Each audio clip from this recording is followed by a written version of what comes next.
Ito yung total na kinita ng 6 na faceless YouTube channels ko sa loob ng isang buwan. Sa tulong ng mga video editors ko, na-achieve namin ang ganitong revenue. Naalala ko dati mag-isa lang akong gumagawa ng lahat. Script writing, clipping, video editing, at napakarami pang task para makagawa ng quality content. Kumpara sa ngayon na nagagawa ko na lahat ng gusto ko at kahit saan kaya kong mag-YouTube automation sa tulong ng mga video editors ko at mga AI tools. Nahirapan din ako sa content creation nung una. Lahat naman ata ng aspiring content creators ay parang dumadaan sa butas ng karayom bago sumakses. Pero dahil nagtiwala ako sa sarili ko noon, inaral ko ng mabuti yung YTA, naging consistent ako at eto na nga yung resulta. Eto yung sinasabi nilang the fruit of hard work. Napakatamis neto. Iba yung saya pag pinaghirapan mo talaga at hindi lang basta nakuha. Kaya kung isa kang aspiring content creator or balak pa lang mag-umpisa, normal lang na mag-doubt ka, mag-overthink, mag-fail sa simula ng journey mo. Yung mga challenges like mababa yung views, subscribers, engagement, mga violation, alam mo ba na napaka-importante ng mga yan dahil yan yung magiging stepping stones mo para mag-improve at tumagos sa YTA. Hindi ito matira matibay mentality mga lodi. Ito yung matira consistent. Tulad ng mga members namin sa community na tumagos sa YTA dahil sa sipag at consistency. Kung nagawa nila, kayang-kaya mo rin. Kaya kung interesado kang matuto, comment YTA or i-message mo ako lodi. Kayang-kaya mo to.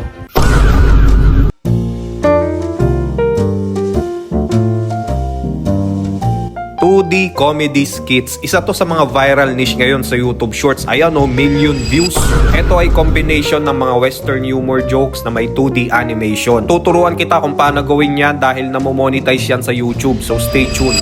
First step, hanap ka muna ng mga western humor jokes. Marami niyan sa Reddit or pwede ka rin magpa-generate sa ChatGPT. Pili ka lang ng isa. Step 2, magpa-generate ka na ng mga 2D characters na gagamitin mo sa iyong content. Ito yung sample prompt na ginamit ko. Gayahin mo na lang at kumuha ka ng idea. I-save mo yan at next step, ipa-animate natin yan sa Google Flow or Meta AI. I-type mo lang itong simple prompt na ginawa ko para ma-animate mo yung image. Save mo yung video at pumunta na tayo sa final step, video editing. So dito ilalagyan na natin ng parang script sa itaas ng ulo nila, yung parang comic style. Voiceless ang mga 2D comedy skits, kaya lagyan mo ng sound effects kada punchline at trending background music. At ready to upload na yan, Lodi. Kayang-kaya mo yang gawin. Congrats nga pala sa mga masisipag naming members sa community na na-monetize at kumikita na sa YouTube automation dahil yan sa consistency at tamang guide. Kaya ano pang hinihintay mo?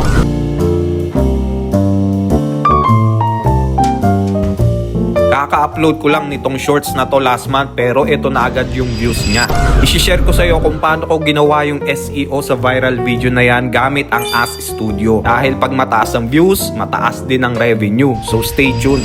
Okay, let's say mag-a-upload ka na ng bago mong video. Click mo to para mag-open yung Ask Studio. Request ka ng 3 title para sa i-upload mo. Lagay mo lang dito yung context. Pili ka ng isa at i-copy-paste mo doon sa video mo. So yan, meron ka ng title. Mag-request ka naman ng video description. I-copy-paste mo lang ulit doon sa video. Now, ang next dito, scroll down mo lang, not made for kids para mas malawak ang audience reach at pumunta ka na dito sa tags. I-request mo din yan sa Ask Studio, 500 character max lang. I-copy mo yan at i-paste mo doon sa mga tags mo. Ganun lang kasimple, di ba? Meron ka ng kompletong SEO na galing mismo kay YouTube. Hit mo lang yung next at i-publish mo na yan. Always utilize Ask Studio dahil binigay yan ni YouTube para i-improve ang SEO at performance ng channel mo. Tulad ng mga members namin sa community na sobrang gagaling. Ginawa ng tama ang YTA, sinamahan ng consistency. Kaya ayan o, paldo. Sana all, Lodi.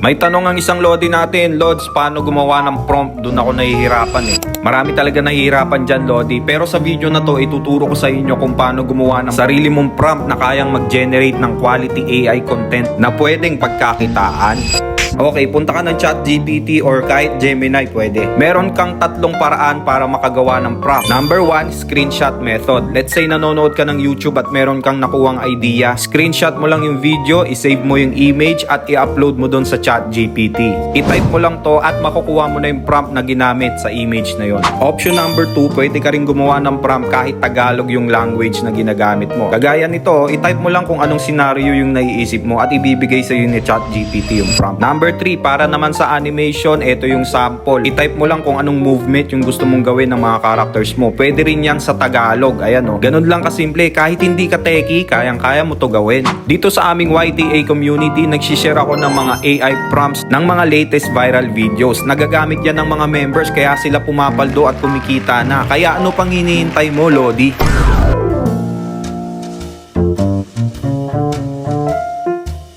Sigurado ako maraming nakakakilala dito sa legendary YouTube channel na to na may 2 billion views. Ang niche na yan ay relaxing lo-fi music. Tuturuan kita kung paano gawin yan step by step dahil pwede mo yung pagkakitaan sa YouTube. So stay tuned. Gusto mo bang kumita sa YouTube gamit ang iyong cellphone, tablet, or PC at mapabilang sa kanila na na-monetize na? Mag-comment ka lang ng YTA or i-message mo ako for full details. First step, pumunta ka sa Meta AI at i-click mo tong create video. I-paste mo tong prompt na to na nilagay ko sa comment section. Ibahin mo lang yung model. Pwedeng cat, pwedeng dog, or kung ano yung gusto mong model. Pili ka ng isa, i-hit mo yung animate at i-save mo yung video. Next, gagawa na tayo ng music. Punta ka sa website na to. Ilagay mo lang sa prompt kung para saan yung lo-fi music mo. Kung para ba sa sleeping, studying, working, reading, etc. Hit create at pag na-generate na yung music, i-download mo yan. Final step ay gagamit ka ng CapCut para pagsamahin yung video at audio. At ayan na, meron ka ng relaxing lo-fi music video. Ito naman yung mga do's and don'ts sa niche na to para maiwasan mo yung mga copyright strike at violation sa channel mo. Kayang-kaya mo to, Lodi. Tulad ng mga members namin sa community na nagsimula sa zero knowledge pero dahil consistent at may tamang guide, eto, kumikita na sila sa YouTube automation. Kaya ano pang hinihintay mo, Lodi?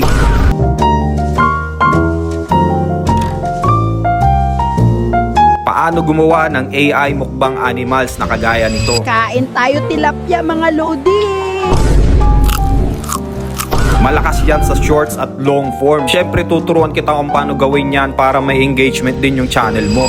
Step 1, gawa ka muna ng mukbang model mo sa Gemini. Lagay mo yung character design, ano yung kakainin, tsaka yung image ratio. Pag okay na sa'yo yung result, isave mo lang yan. Next step, punta ka sa Google Flow, gayahin mo tong settings na to. Video frames 9:16, video 3.1 fast. Click start, upload mo yung mukbang model. Lagyan mo ng prompt dito para dun sa mga gustong matuto gumawa ng prompt, panoorin mo to sa Reels ko. Diyan ka matututo gumawa ng prompt. After nyan, antayin mo lang ma-generate yung video hanggang matapos. At ito na ang resulta. Pagandahin mo to sa edit, lagyan mo ng video and sound effects. Ito naman yung mga dapat at hindi dapat gawin sa niche na to para maiwasan mo yung violation sa YouTube. Kayang-kaya mo to gawin, Lodi.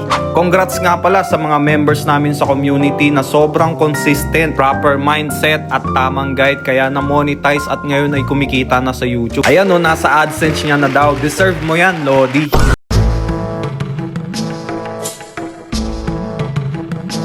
Coach, paano i-connect yung AdSense sa YouTube channel ko? Sa video ito, sasagutin ko yung tanong ni Lodi step by step kung anong gagawin para ma-connect mo yung AdSense sa YouTube channel mo. Napaka-importante nito lalo na sa channel monetization at revenue. So stay tuned. Gusto mo bang kumita sa YouTube gamit ang iyong cellphone, tablet, or PC at mapabilang sa kanila na na-monetize na? Mag-comment ka lang ng YTA or i-message mo ako for full details.